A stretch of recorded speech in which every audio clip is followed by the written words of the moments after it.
Welcome to Creatively Montessori. Today I'm going to show you a primary material spooning work that I would have out in the month of February because I like the reds and pinks.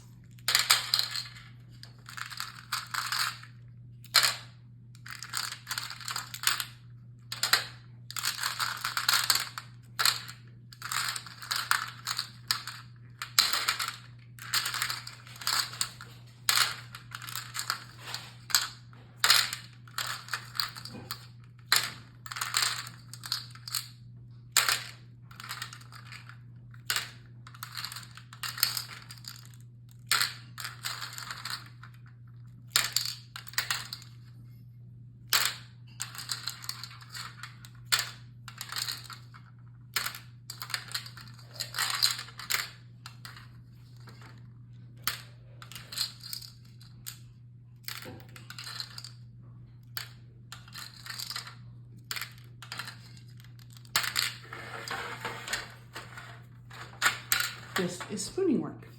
When I put this on my shelf, again, I said I usually have this out in February. These were, by the way, strangely enough, all part of a bag that you were supposed to use to make a bracelet. That's why they have these in it. I can't imagine wearing this as a bracelet. I just think it's too strange. But when I got it, I did think the children in my class would absolutely love it. I will also tell you one of the things I've observed in my years working in the primary classroom is that although I intend this to be spooning work to work on fine motor skills, the pincer grasp, and help them be ready to hold with comfort a pen, pencil, crayon, etc. later on, what I have observed children do is sometimes they will use it as pouring work. And again, I don't stop that. That's completely fine. The other thing I noticed children doing, and I don't know why, but I notice it more with boys than girls, but I will notice them taking the material apart and they'll sort them.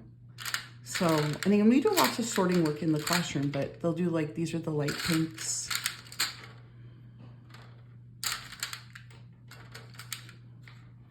And this is just a point of interest for me as their guide or the teacher, the lead adult in the classroom, because this isn't anything anyone prompted them to do, but I do think it is really interesting that this is how interested they are in working with the material. And so again, I just sorted it by color. There are some children who will do it by almost like this is a created shape and this is a man-made shape. So there are different ways to sort it. And when I see a child doing that in my classroom, I do try and just go over and just ask them to tell me about what they're working on. I just find it so interesting to see how they are thinking and what the thought process is.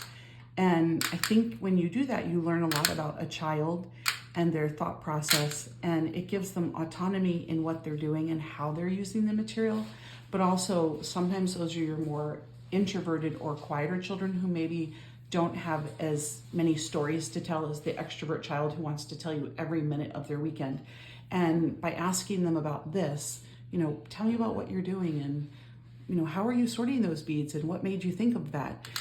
That really will draw out that child that you want to get to know, but maybe they don't have a lot to share with you. And so this is a way that I incorporate that language development.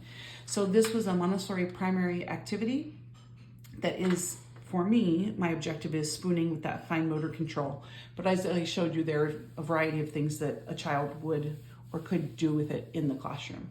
I hope you liked the video. I hope that you, if you haven't already, subscribe to our channel and hit the bell so that you can be notified when we upload a new video, which is, to the best of my ability, every day.